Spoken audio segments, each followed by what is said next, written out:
Messieurs, bonjour. Il est midi à Ziguinchor, à Dakar et partout ailleurs au Sénégal, 12h GMT. Bienvenue dans le grand journal de la RFM. Tout de suite, le sommaire. 6 minutes pour parler du naufrage du bateau Le Joola il y a 17 ans et particulièrement des aspects psychologiques, sociaux, anthropologiques de cet accident.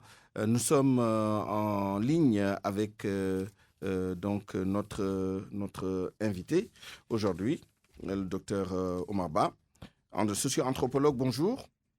Oui, bonjour. Bonjour, docteur.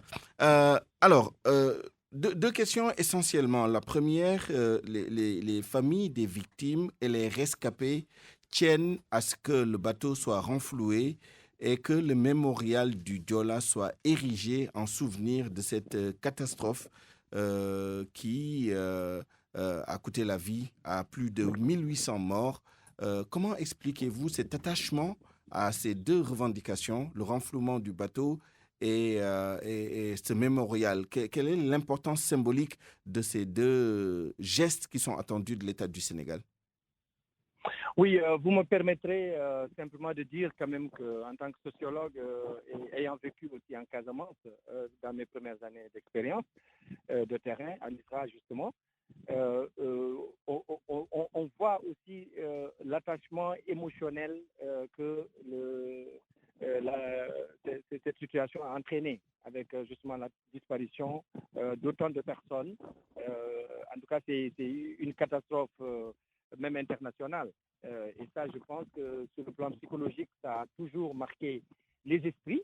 Et je pense qu'aujourd'hui, on doit quand même reconnaître ce qui avait été à l'origine en partie de cette défaillance,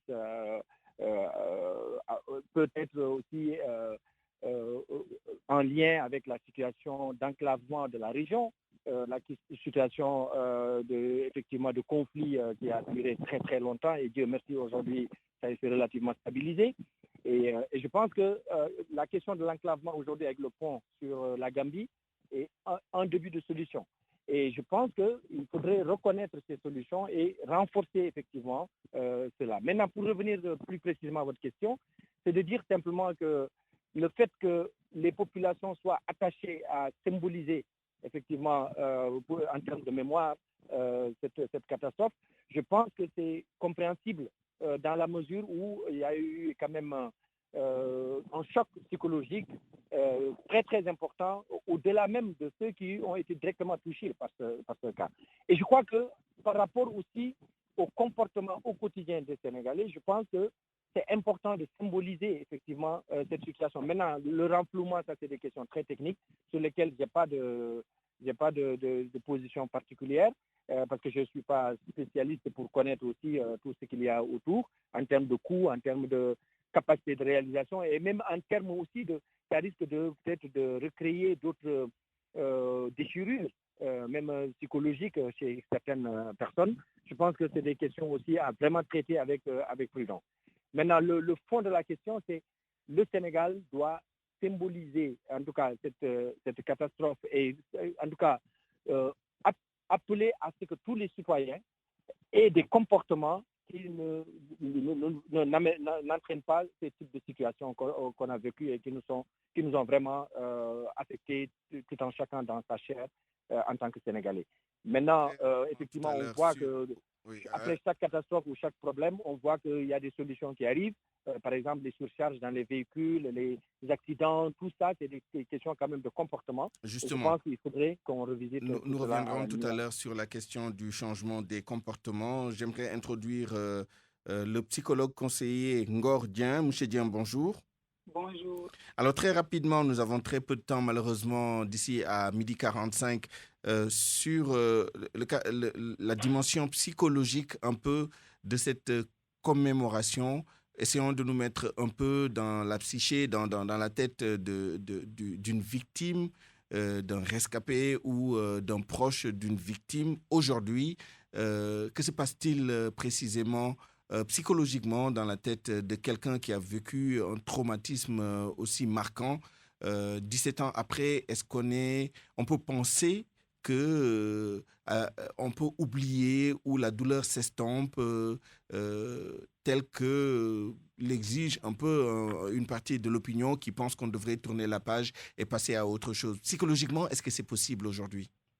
Bon, moi, je pense que le naufrage du bateau Le Joola, c'est un drame que tout le peuple sénégalais a vécu dans son entièreté.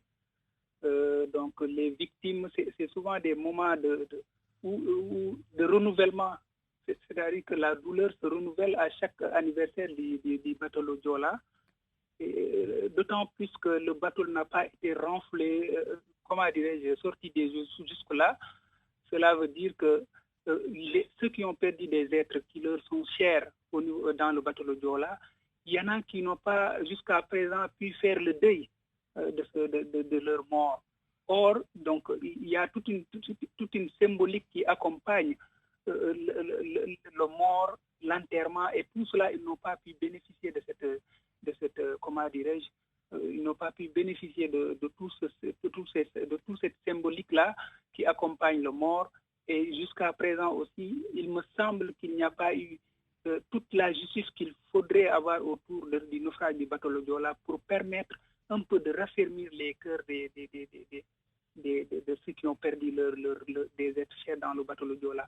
Moi, je pense que à chaque anniversaire du Joola, l'anniversaire du Joola, c'est le renouvellement un peu de ce drame-là. D'autant plus qu'aujourd'hui, il me semble qu'on n'a pas assez tiré les leçons de ce drame-là.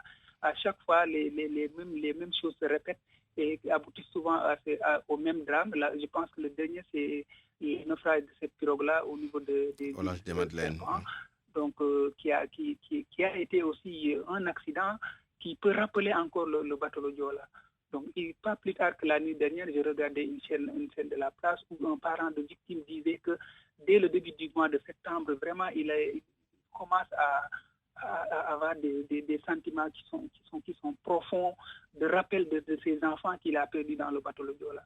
Moi, je pense que le peuple sénégalais tout entier, à chaque mois de septembre, à chaque 26 septembre aussi, se rappelle de ce drame-là. Mais bon, malheureusement, on n'a pas tous assez... Justement, essayons de comprendre pourquoi. La question qu'on se pose habituellement, c'est que faire pour...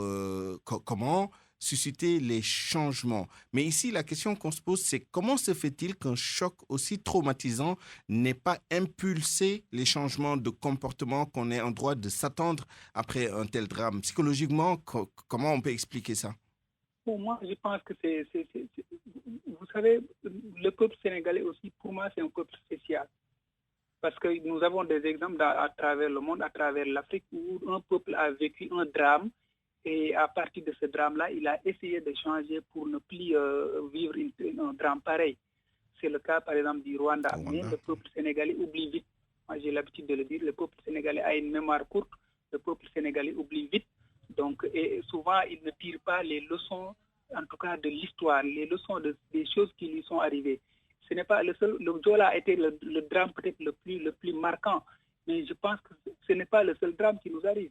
Chaque semaine, presque, il y a des accidents et on ne tire pas ces leçons-là. Parce que souvent, nous avons l'habitude de dire que donc, Ndogalu Yalla, c'est vraiment la volonté divine. Donc, et on essaie aussi d'oublier. Au lieu de citer les responsabilités, on essaie d'oublier vite pour pouvoir passer à autre chose. Or, quand on n'arrive pas à citer les responsabilités, quand on n'arrive pas à sanctionner, quand on n'arrive pas à punir, on va essayer d'oublier vite et de passer à autre chose. Mais la réalité restera toujours là. Cela veut dire qu'il y aura toujours donc, des causes pareilles et des effets aussi qui vont revenir sans pour autant qu'on puisse véritablement prouver donc, les responsables et les sanctionner pour que cela puisse servir d'exemple à la postérité. L'autre élément, c'est qu'aussi, je pense qu'on doit prendre toutes les mesures nécessaires pour pouvoir faire de telle sorte qu'à tous les niveaux de responsabilité, pour pouvoir faire de telle sorte que de tels drames n'arrivent plus. C'est-à-dire que l'État doit jouer son rôle, les populations aussi doivent jouer leur rôle, chaque Sénégalais et chaque Sénégalaise aussi doit faire de telle sorte que les comportements qui ont mené à ce naufrage-là, que chacun d'entre nous puisse les éviter le maximum possible. Très bien. Pour, par exemple, qu'on puisse avoir une société où de tels drames ne pourront plus se reproduire. Très bien. Je vous remercie infiniment, Ngor Dieng, psychologue conseiller. Une dernière question, mais très rapidement au docteur Ba. Quel est votre point de vue sur ce qu'il y a lieu de faire quel rôle de la société pour que ces événements malheureux soient quand même le prétexte de changements substantiels dans notre rapport au danger, dans notre rapport à l'autre, tout simplement? Oui, je pense que le collègue psychologue en a parlé. Il faudrait pas forcément une sorte de collectif, mais il faudrait que les Sénégalais vraiment se retrouvent et réfléchissent sur leurs actions quotidiennes et l'impact que ces actions peuvent avoir sur simplement la sécurité de son voisin, etc. Et on est une société de maslaha, c'est important, mais en même temps, je crois que c'est extrêmement important de mettre, et ça c'est le rôle de l'État aussi, de fixer les limites aux actions citoyennes et aux actions collectives. Et je crois que l'État a une part aussi de responsabilité en termes d'organisation et de création de ce cadre dans lequel les Sénégalais savent qu'il y a des règles. Si vous les enfreignez, vous pouvez être sanctionné positivement ou négativement. Très bien. Et vraiment sans limiter à cela. Et je crois que le cas de Diola est un cas qui doit être justement le démarrage de quelque chose de changement comportemental. On le dit depuis plusieurs années, mais malheureusement, ça manque encore à faire. Très bien.